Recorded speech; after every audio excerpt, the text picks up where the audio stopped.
94% des Français laissent leur argent mourir sur des livrets qui rapportent moins que l'inflation. Pendant ce temps, les autres achètent leur liberté. Dans cette vidéo, tu vas comprendre comment sortir de cette masse invisible et commencer à investir sans stress, sans expertise, sans sacrifier ton temps.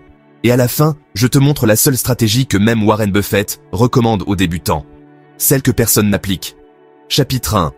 Tu crois que la bourse, c'est réservé aux experts? La grande majorité des Français laissent leur argent dormir sur des livrets stériles. Pas parce qu'ils sont idiots, mais parce qu'on leur a appris à avoir peur. Et toi, tu le sais. Tu ressens cette tension dans la poitrine chaque fois qu'on parle de bourse, risque, marché. Tu repousses. Tu attends de mieux comprendre. Tu dis que ce n'est pas le moment. Mais en vrai, ce n'est jamais le moment. Ce que tu appelles prudence, c'est une paralysie maquillée. Et pendant que tu figes, d'autres avancent, plus libres, plus sereins, plus riches. Alors demande-toi, ta peur te protège vraiment, ou elle t'enchaîne? On ne t'a jamais appris à investir. On t'a appris à travailler, à épargner, à ne pas faire de vagues, à garder ton argent bien au chaud, même s'ils font à petit feu. Depuis toujours, on t'a conditionné à croire que la bourse, c'était pour les autres, les riches, les diplômés, les génies des chiffres, pas pour toi. On t'a enseigné la peur du risque, mais jamais le risque de ne rien faire. Et maintenant, tu tournes en rond, tu veux avancer, mais tu attends de tout comprendre. Comme si comprendre était une condition pour commencer. Mais pendant que tu cherches la certitude, le temps passe. Et le temps, en investissement, est l'arme que tu refuses d'utiliser. Tu ne fais pas d'erreur. Tu fais pire. Tu laisses ta peur dicter ton destin financier. La bourse n'est pas un labyrinthe. C'est un levier. Mais ceux qui ne la comprennent pas, la redoutent. Et ceux qui la redoutent, restent esclaves de leur salaire. Tu n'as pas besoin d'être un expert. Tu n'as pas besoin d'analyser des graphiques ou de lire les journaux économiques. Tu n'as même pas besoin de prévoir l'avenir. Tu as besoin d'un cadre, d'une méthode et d'un choix clair. Laisser ton argent mourir lentement ou lui donner une mission. Les investisseurs gagnants ne sont pas plus intelligents que toi. Ils sont simplement passés de l'autre côté. Celui où l'on arrête d'attendre la permission. Celui où l'on décide que la peur n'est plus un frein, mais un signal d'entrée. Tu n'as pas besoin de tout savoir pour investir. Tu as juste besoin de savoir ce que tu fais. Et pourquoi tu le fais. Commence petit. 100 €, un ETF simple, une enveloppe adaptée, et une seule règle, ne plus rien faire par peur. Investir n'est pas un acte de performance, c'est un acte de positionnement. Ce n'est pas ton intelligence qui fera la différence. C'est ta capacité à rester calme, à suivre une stratégie simple, et à résister à ton propre besoin de contrôle. Parce que la vraie compétence, en bourse, c'est de ne pas saboter ce qui fonctionne. Tu veux investir, tu veux avancer, mais sais-tu vraiment ce que tu achètes quand tu places ton argent?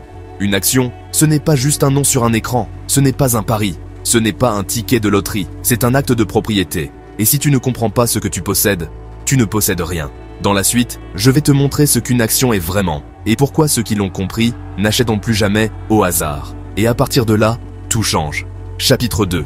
Tu n'achètes pas une action, tu achètes une part de pouvoir. Tu veux investir, tu veux que ton argent travaille pour toi. Alors tu ouvres une application, tu regardes une courbe, tu cliques sur « Acheter ». Tu penses avoir fait un placement intelligent. Mais tu ne sais pas ce que tu viens d'acheter. Tu crois que tu viens de prendre une position, mais tu viens de t'engager dans quelque chose de plus profond. Parce qu'une action, ce n'est pas un pari. Ce n'est pas un chiffre vert ou rouge sur un écran. C'est une part de pouvoir réel, une part d'une machine vivante, d'un empire, d'un combat économique. Et si tu ne sais pas ce que cette entreprise fait, crée, contrôle ou détruit, alors ce que tu possèdes ne vaut rien. Tu ne possèdes pas une entreprise, tu possèdes une illusion. Et cette illusion, elle a un prix. C'est ton temps, ton énergie, ta confusion et ton argent. Dans quelques instants, je vais t'expliquer ce qu'est réellement une action et pourquoi les investisseurs gagnants ne regardent pas les cours, mais ce qu'ils détiennent. La plupart des gens n'investissent pas. Ils consomment de l'investissement. Ils achètent ce qu'on leur suggère au moment où tout le monde en parle. Ils confondent possession et participation. Et surtout, ils ne comprennent pas ce qu'ils détiennent vraiment.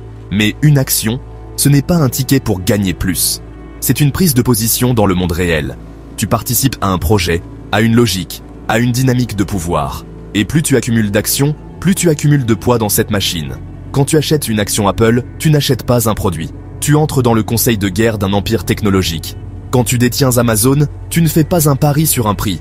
Tu mises sur une manière d'organiser le monde, la logistique, la domination.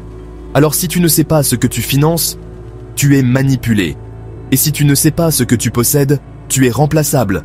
La bourse n'est pas un terrain de jeu, c'est un échiquier. Et chaque action est une pièce que tu déplaces. ou que tu subis. Une action, ce n'est pas juste un prix qui monte ou qui descend, c'est un titre de propriété. Tu détiens une part, aussi minuscule soit-elle, d'une entreprise réelle, pas d'un fantasme, pas d'un actif numérique, mais d'une entité qui produit, vend, influence, écrase ou domine. Chaque action que tu achètes te lie à une culture, à une stratégie, à une manière de traiter les employés, de taxer, d'innover, de polluer.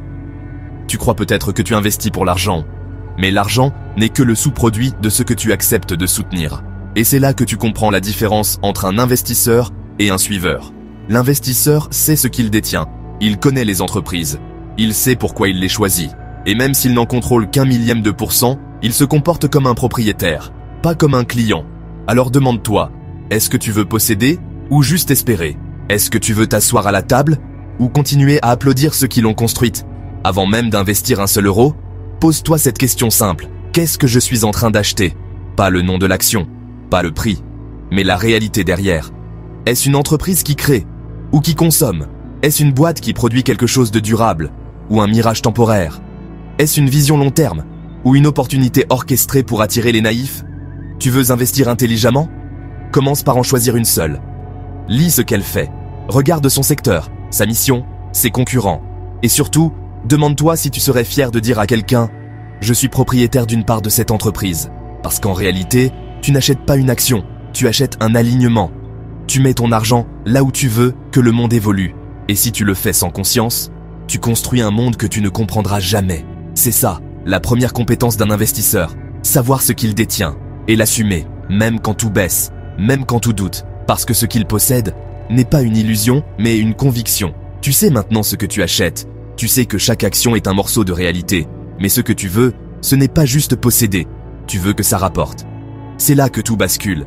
Parce que c'est à ce moment précis que la majorité chute. Ils pensent dividende. Ils pensent plus-value rapide. Ils pensent facilité, rendement, revenu passif. Mais ce qu'ils ignorent, c'est que la manière dont tu veux gagner en bourse révèle déjà si tu es en train de construire ta richesse ou de creuser ta future frustration. Dans la prochaine partie, je vais te montrer comment les vrais gains s'obtiennent et pourquoi 90% des investisseurs échouent à les garder. Chapitre 3. Tu veux des gains? Voici comment ils arrivent et comment ils disparaissent. Tu veux des résultats, tu veux voir ton argent fructifier, et tu as raison. Mais dis-moi la vérité. Quand tu penses à investir, tu penses à quoi? À cette montée en flèche d'une action? À ces dividendes qui tombent sans effort? À cette plus-value qui t'offrira peut-être un jour ta liberté? Tu n'es pas seul. C'est exactement là où tombent les 90% d'investisseurs débutants. Ils veulent gagner, mais ils ne comprennent pas d'où vient réellement le gain. Et surtout, où il disparaît. Parce qu'en bourse, ce ne sont pas les pertes qui ruinent les gens. Ce sont leurs attentes, leur impatience, leur ignorance, maquillées en espoir. Tout le monde veut gagner en bourse, mais très peu comprennent ce que gagner signifie vraiment. Tu crois peut-être que ton objectif, c'est la croissance de ton capital. Mais en réalité, ton cerveau cherche une chose, la dopamine, un frisson, une validation, un chiffre qui monte, une notification qui brille. Et c'est exactement pour cela que tu perds. La bourse, ce n'est pas un casino, mais c'est ton esprit qui la transforme en machine à excitation. Tu veux des résultats rapides, tu veux te sentir intelligent, tu veux que ça bouge, que ça réagisse. Alors tu achètes trop tôt, tu vends trop vite, tu paniques au premier rouge, tu t'exaltes au premier vert. Et chaque fois que tu crois gagner, tu perds bien plus que de l'argent. Tu perds ton calme, ton plan, ton pouvoir. Parce que le vrai gain n'arrive jamais au moment où tu veux. Il arrive quand tu as appris à ne plus vouloir immédiatement. Il n'y a que 2 manières de gagner en bourse. 2, pas 20. Et chacune révèle qui tu es vraiment face à l'argent. La première, c'est le dividende. Tu détiens une action, l'entreprise fait du bénéfice et te verse une part de ce bénéfice. Tu reçois, passivement. Mais ce revenu te donne l'illusion que tu t'enrichis. Parce que ce qu'on ne te dit pas, c'est que le prix de l'action baisse d'autant. Tu n'as rien gagné. Tu as juste déplacé une partie de ta valeur. La deuxième manière, c'est la plus-value. Tu achètes à un prix. Tu vends plus cher. Mais là encore, si tu achètes trop vite ou que tu vends au mauvais moment, tu transformes un outil de richesse en machine à frustration. Le problème, ce n'est pas la bourse. C'est ta manière d'y entrer. Tu veux un gain immédiat, alors tu choisis les actions à la mode. Tu veux des dividendes, alors tu empiles sans comprendre les fondamentaux. Tu veux un retour, sans avoir d'abord posé un système. Mais la vérité est simple. Tu gagnes quand tu t'extrais du jeu des autres. Tu gagnes quand tu investis dans une logique que tu contrôles, pas dans une émotion que tu subis. Tu veux gagner? Alors arrête de chercher des résultats et commence à construire un système. Commence simple, choisis une entreprise, une seule. Pas parce qu'elle a bien performé l'année dernière, mais parce que tu comprends comment elle gagne de l'argent. Pas ce qu'elle vaut aujourd'hui, mais ce qu'elle crée pour demain. Ensuite, pose-toi une seule question. Est-ce que je suis prêt à détenir cette entreprise pendant 10 ans, même si son prix ne monte pas demain? Si la réponse est non, ne l'achète pas. Et si tu veux du revenu passif, ne cours pas après le dividende. Crée-toi une position de long terme sur un actif solide, régulier, que tu comprends. Parce que ce n'est pas le versement trimestriel qui te rendra libre. C'est la capacité à dormir en paix, même quand tout baisse. Enfin, arrête de regarder les chiffres tous les jours. Tu n'es pas un trader.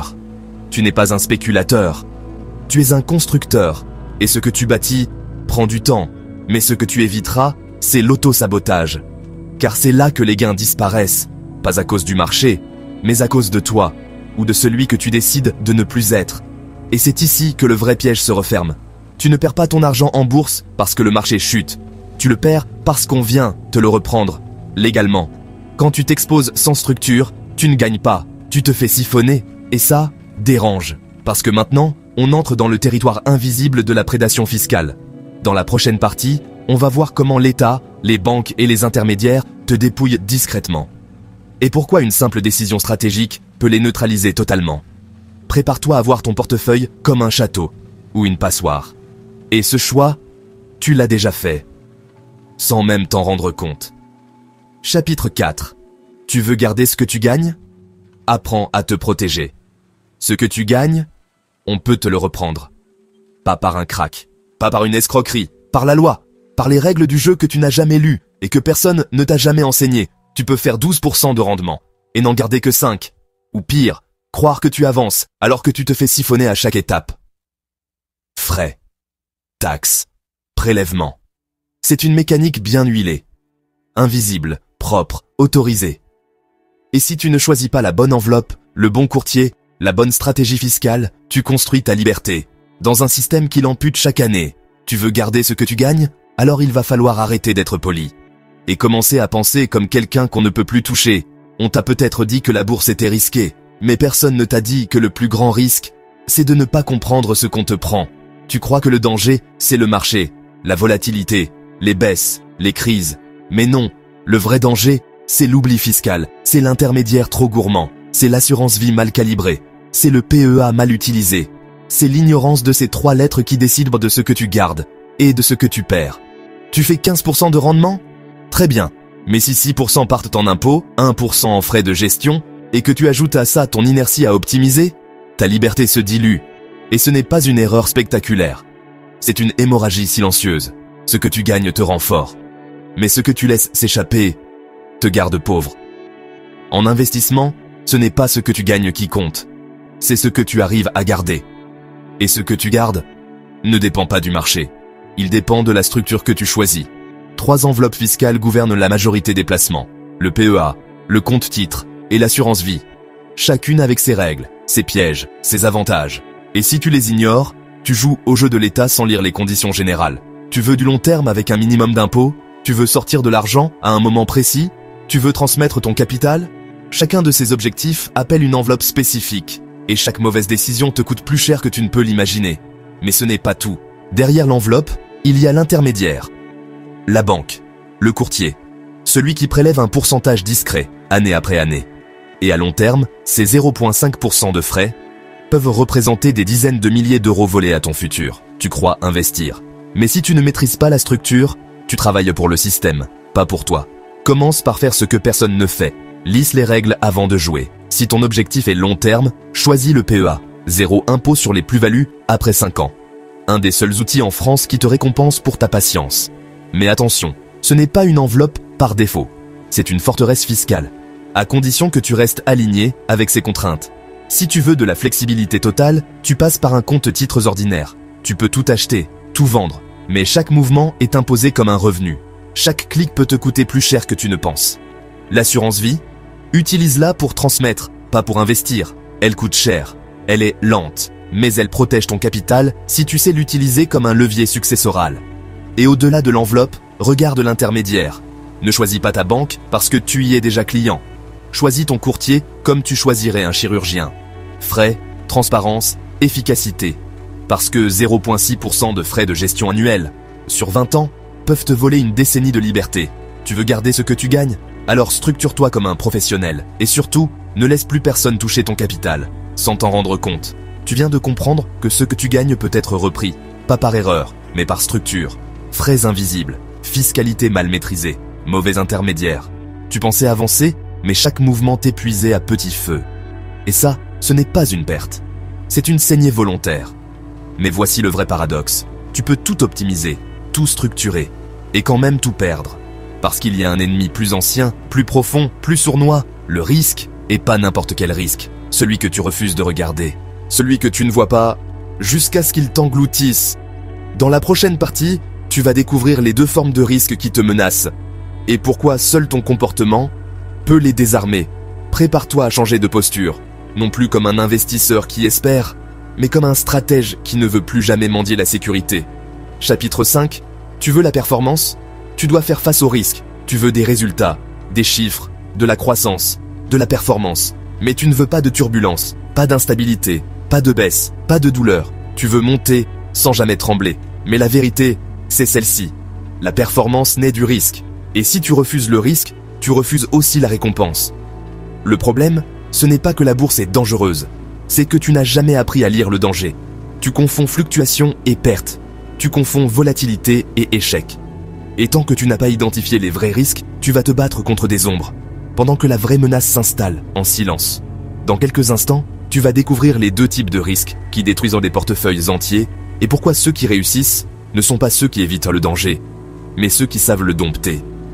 Tu veux la performance, mais tu refuses l'idée même de perdre. Alors tu stagnes, tu retardes, tu fragmentes, tu sauves des miettes pendant que tu laisses passer les fondations. Ce que tu appelles prudence, c'est souvent la peur de ressentir ce que tu ne contrôles pas.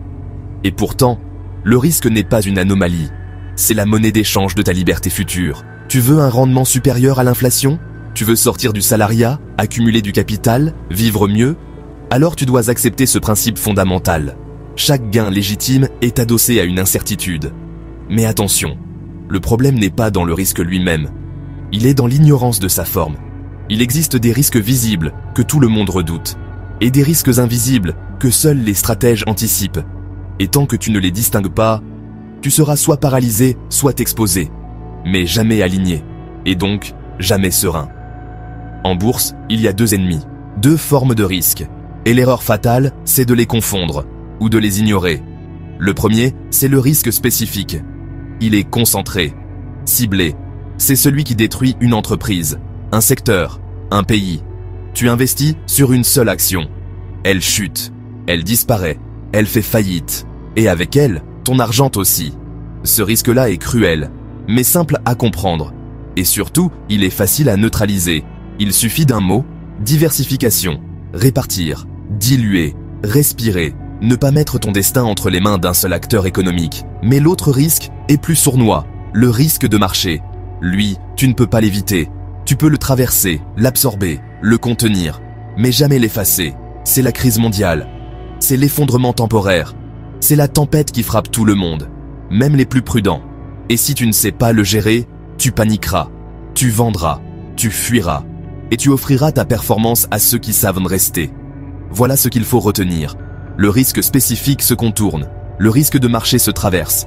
Et dans les deux cas, ta survie dépend de ta stratégie, pas de ta chance. Tu veux performer? Alors commence par arrêter de fuir ce qui est inévitable. Accepte que le risque existe, mais choisis comment tu y entres. Neutralise le risque spécifique. Investis dans plusieurs entreprises. Pas au hasard. Pas pour diversifier, mais pour que la chute d'une seule ne mette jamais ton système en péril. Ne mets jamais plus de 5% sur une entreprise individuelle. Ne parie pas sur un seul secteur. Ne mise pas uniquement sur ton pays, ta langue ou ta culture. Parce que la bourse n'a pas de patriotisme, elle récompense ceux qui voient au-delà de leurs habitudes. Prépare-toi au risque de marché. Et là, un seul levier, le temps. Plus ton horizon est long, plus tu encaisses les tempêtes sans sombrer. C'est contre-intuitif, Mais plus tu veux gagner vite, plus tu t'exposes à tout perdre sous pression. Le court terme te met en réaction. Le long terme te donne le luxe de l'indifférence. Et l'indifférence, en investissement, ce n'est pas de l'arrogance. C'est de la puissance. Alors mets-toi en position de traverser la tempête. Pas d'en sortir, mais de tenir. Parce que c'est après la panique collective que les plus grands rebonds se déclenchent. Et seuls ceux qui n'ont pas fui, les reçoivent. Et c'est ici que tout bascule. Ce n'est pas le risque qui t'empêche d'investir. C'est le temps que tu crois ne pas avoir. Quand tu repousses l'action, sous prétexte de manque de temps, tu cèdes le contrôle à l'illusion du timing parfait. Et ça, te désarme plus sûrement qu'un crack. Parce que maintenant, on entre dans le territoire du mensonge mental collectif. Celui où on te fait croire qu'il faut être disponible pour devenir libre. Mais la vérité, c'est que ceux qui réussissent ne sont pas disponibles. Ils sont structurés. Dans la prochaine partie, on va voir comment gagner en bourse sans y passer ta vie. Et pourquoi ceux qui n'ont pas de temps sont paradoxalement les mieux armés. Prépare-toi à changer de rapport au temps, à l'effort, à la discipline, sans même t'en rendre compte. Chapitre 6. Tu veux investir. Mais tu n'as pas de temps? Parfait. Je n'ai pas le temps. C'est la phrase la plus utilisée, par ceux qui ne bougent jamais. Et aussi, par ceux qui enchaînent leurs propres rêves. Tu crois que l'investissement demande du temps, mais c'est parce que tu n'as vu que les mauvais modèles. Trader devant 6 écrans, analyse technique illisible, info en continu. Alors tu attends, tu reportes, tu t'auto-convaincs que tu agiras plus tard. Mais plus tard n'est qu'un autre nom pour jamais. La vérité, ceux qui réussissent en bourse n'ont pas plus de temps que toi. Ils ont une méthode, ils ont des règles, et surtout, ils ont compris une chose. Investir n'est pas une activité, c'est un protocole. Et ce protocole, je vais te le montrer maintenant. Tu crois que tu as besoin de temps pour investir, mais ce n'est pas du temps que tu manques, c'est de clarté. Tu n'es pas trop occupé, tu es trop dispersé, tu es pris dans des tâches que tu n'as jamais hiérarchisées, dans des urgences qui ne te mèneront nulle part. Et dans une idée fausse que l'investissement est une activité, alors que c'est un système. Ceux qui réussissent n'ont pas des journées plus longues, ils n'ont pas plus de motivation. Ils ont simplement arrêté de chercher la bonne décision à chaque instant. Ils ont créé des règles, des routines, des process qui tournent, même quand ils dorment. Et pendant que tu attends d'avoir le temps, eux accumulent. En silence, sans effort, sans émotion, parce que la liberté ne demande pas du temps, elle demande une structure qui t'en libère. Il existe 2 grandes écoles en bourse, 2 manières d'investir et 2 façons de se perdre. La première, c'est l'approche active. Tu choisis les actions toi-même, tu analyses, tu anticipes, tu ajustes, tu veux battre le marché. Et tu y passes des heures, pour peut-être finir derrière ceux qui n'ont rien fait. Pourquoi? Parce que les émotions te rattrapent. Parce que tu crois voir des signaux. Parce que tu réagis au bruit. Et parce que statistiquement, plus tu agis, plus tu t'éloignes de la performance. La deuxième approche, c'est l'investissement passif. Tu investis dans un ensemble d'entreprises, à travers ce qu'on appelle des ETF. Pas besoin de choisir les meilleurs. Tu prends le marché tout entier. Tu avances, tu accumules. Tu ne regardes pas. Et le plus fou, cette stratégie bat l'écrasante majorité des gérants professionnels sur le long terme. Pourquoi? Parce qu'elle élimine l'ego, la panique, la suroptimisation. Tu ne joues pas à être plus malin. Tu acceptes d'être plus discipliné. Et cette discipline te prend moins de 15 minutes par mois, sans stress, sans surveillance, sans dépendre de ton emploi du temps. Ce n'est pas moins ambitieux, c'est juste plus intelligent. Oublie l'idée de trouver le temps. Tu n'en as pas, tu n'en auras jamais, mais tu peux créer un système. Voici comment tu fais. Choisis un ETF large. Pas besoin de chercher le plus performant. Cherche le plus robuste, le plus diversifié. Un ETF qui couvre le monde entier, ou les grandes entreprises d'un indice majeur. MSCI World, S&P 500, ouvre une enveloppe fiscale adaptée. PEA ou CTO selon ton cas. C'est là que ton argent va travailler pour toi, pas ailleurs. Décide d'un montant fixe, même modeste. 100 €, 200 €, peu importe. Mais tu le places chaque mois, sans réfléchir. Automatise. Virement automatique. Ordre programmé. Tu ne regardes pas. Tu n'interviens pas. Tu laisses le système tourner. Rappelle-toi, ta victoire ne vient pas de ton timing. Elle vient de ta régularité, de ta capacité à rester fidèle au plan, même quand tout semble contre-intuitif. Parce que la majorité panique, ajuste, interrompt. Et c'est pour ça qu'il stagne. Mais toi, tu n'as pas le temps. Et paradoxalement, c'est ce qui fera ta force. Tu viens de comprendre que le temps n'est pas l'obstacle, c'est le prétexte. Et ce prétexte, tu viens de le brûler. Pas de stratégie, pas de système, pas de constance. C'est ça qui te bloquait. Pas le manque d'heures, pas le manque d'argent, pas le manque de bons moments. Mais voici le vrai paradoxe. Plus tu veux être libre, plus tu dois être structuré. Ce que tu croyais intuitif était en fait ce qui t'éloignait de ton objectif. Et maintenant, tu n'as plus d'excuses. Il ne reste qu'une chose à faire. Poser les fondations. Dans la dernière partie, je vais te donner le plan exact, en 7 étapes, pour que ton argent travaille vraiment pour toi, même pendant que tu vis ta vie. Prépare-toi à basculer de spectateur à stratège. Et cette fois, plus rien ne sera flou. Plus rien ne dépendra du hasard. Chapitre 7. Le plan exact pour que ton argent travaille enfin pour toi. Tu veux que ton argent travaille pour toi? Voici le plan exact. 7 étapes. Pas d'inspiration, pas de motivation, juste une structure qui fonctionne. Ou rien. Tu ne peux plus faire semblant de ne pas savoir. Tu as traversé toutes les illusions. Tu as compris ce qui freine, ce qui coûte, ce qui trahit. Il ne reste plus qu'un choix. Construire. Parce que la vérité, c'est que la majorité ne manque ni d'argent, ni d'intelligence. Elle manque de cadre. Sans cadre, tu t'épuises. Tu changes d'avis tous les 3 mois. Tu doutes à chaque baisse. Tu redémarres chaque année. Et cette instabilité, elle t'empêche de t'enrichir. L'investissement n'est pas une émotion. Ce n'est pas une intuition. C'est une discipline d'exécution. Et si tu ne poses pas un plan, maintenant, ton esprit reprendra le contrôle. Tes peurs reviendront. Tes excuses aussi. Et ce cycle, tu le connais déjà. C'est celui de ceux qui lisent des livres, mais ne déplacent jamais leur vie. Alors si tu veux que ton argent travaille pour toi, commence par le traiter comme un employé, pas comme un rêve. Tu ne deviens pas libre par accumulation, tu deviens libre par construction. Et une construction, ça suit un plan. Voici les 7 étapes que tu dois poser, une fois pour toutes. Pas pour faire comme les autres, mais pour que ton système t'obéisse, même quand tu doutes. La première étape consiste à t'éduquer avec lucidité. Tu ne peux pas diriger ce que tu refuses de regarder, et tu ne peux pas faire confiance à un système que tu ne comprends pas. Tu n'as pas besoin d'un master en finance, tu as besoin d'une carte claire. Comprendre ce qu'est une action, une obligation, un ETF, une enveloppe fiscale. Pas pour savoir, mais pour cesser de fantasmer. La peur vient du flou. La clarté, elle, neutralise l'inaction. Ta liberté commence le jour où tu sais ce que tu fais. Mais savoir ne suffit pas. Encore faut-il oser s'engager noir sur blanc. La deuxième étape consiste à écrire ton plan d'investissement. Tant que tu n'écris pas, tu improvises. Et tant que tu improvises, tu es émotionnel. Un plan, ce n'est pas un tableau complexe. C'est une décision simple. Pourquoi tu investis? Pourquoi faire? Dans combien de temps? Avec quelle régularité? Dans quel type de support? Et que feras-tu si le marché chute? Ce document n'est pas là pour te rassurer. Il est là pour t'interdire de saboter. Car même avec un plan, si tu choisis la mauvaise porte fiscale, tu seras pillé en silence. La troisième étape consiste donc à choisir ton enveloppe fiscale. Chaque euro que tu gagnes peut être repris. Et ce n'est pas une arnaque, c'est la règle. Le PEA, c'est ton allié long terme. 5 ans de patience. Exonération totale d'impôts sur les plus-values. Le CTO, c'est la flexibilité. Tu paies plus, mais tu respires plus. L'assurance vie, elle n'est pas faite pour investir, elle est faite pour transmettre intelligemment.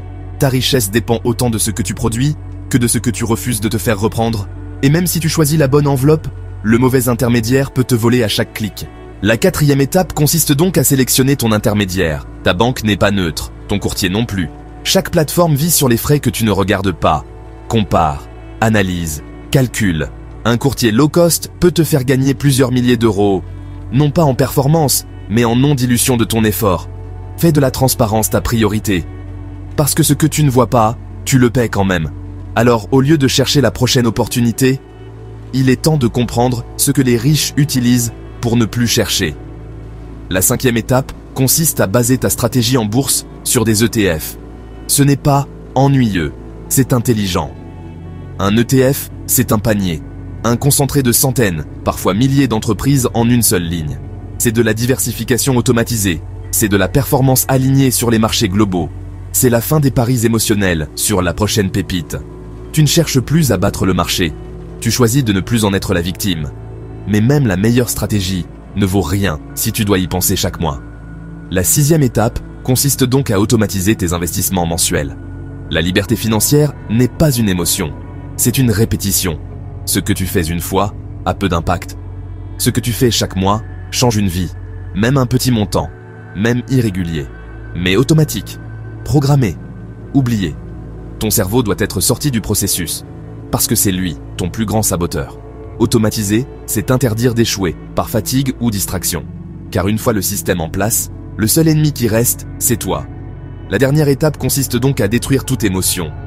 Ce que tu ressens ne compte pas. La bourse ne réagit pas à tes peurs.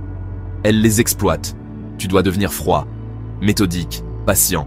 Tu ne paniques pas, tu ne te surexcites pas, tu exécutes. C'est dans les pires moments du marché que les meilleures performances se construisent. Mais seuls ceux qui sont restés les reçoivent. Tu veux que ton argent travaille pour toi? Alors, ne l'interromps pas toutes les 3 semaines, parce que ton instinct réclame du bruit. Tu n'as pas besoin d'adrénaline. Tu as besoin d'un système sans émotion. Ce plan n'est pas une inspiration. Ce plan est une structure de protection mentale, financière et stratégique. Tu ne peux plus prétendre ne pas savoir. Tu peux encore retarder. Tu peux encore remettre à plus tard. Mais chaque mois d'attente te coûte plus que ce que tu crois épargner. Alors commence maintenant. Pas à grande échelle, pas de manière spectaculaire. Commence petit, mais commence vrai. Écris ton plan en 1 page. Choisis une enveloppe. Ouvre un compte. Sélectionne un ETF. Lance un virement automatique. Et décide aujourd'hui d'être celui qui ne touchera plus jamais à son système.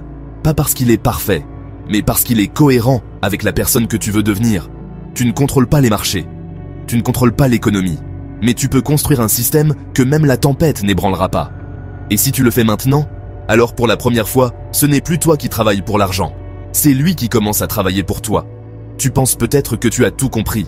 Mais ce que tu viens d'apprendre n'est qu'une façade. Parce que tant que tu ignores comment l'argent pense, comment il agit sur ton esprit, et comment il déjoue ta lucidité à chaque décision, alors tout ton système peut s'effondrer. En silence. Et tu ne le verras pas venir. Tu crois que c'est toi qui possèdes l'argent. Mais si tu ne comprends pas ces règles invisibles, c'est lui qui te possède. Tu as peut-être posé un plan, une structure, une stratégie. Mais il existe un piège plus profond, un poison plus subtil, un conditionnement que tu ne détectes pas. Et si tu ne le neutralises pas, alors même ta discipline deviendra une nouvelle forme d'esclavage. Cette vérité, je ne peux pas te la dire ici. Elle dérange beaucoup trop. Elle brise trop d'illusions. Mais je te la révèle dans cette vidéo, qui s'affiche à l'écran maintenant. Et je te préviens, elle changera à jamais ta manière de voir l'argent, la société, et toi-même. Regarde-la maintenant, avant que le conditionnement ne t'endorme à nouveau.